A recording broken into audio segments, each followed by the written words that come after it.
Bem-vindo! Neste vídeo, vou mostrar onde fica o botão de energia no seu Samsung Galaxy Chromebook Go. O botão de energia está localizado no canto superior direito do teclado do seu dispositivo, bem aqui.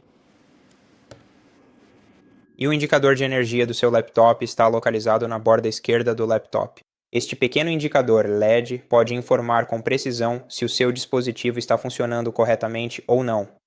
E também pode indicar se ele já está totalmente carregado ou se a bateria está descarregada. Se você decidir desligá-lo e então conectar um cabo de carregamento compatível na porta USB-C de carregamento dedicada. E é basicamente isso. Obrigado por assistir. Se ajudou, inscreva-se no canal, curta, comente abaixo e até o próximo vídeo.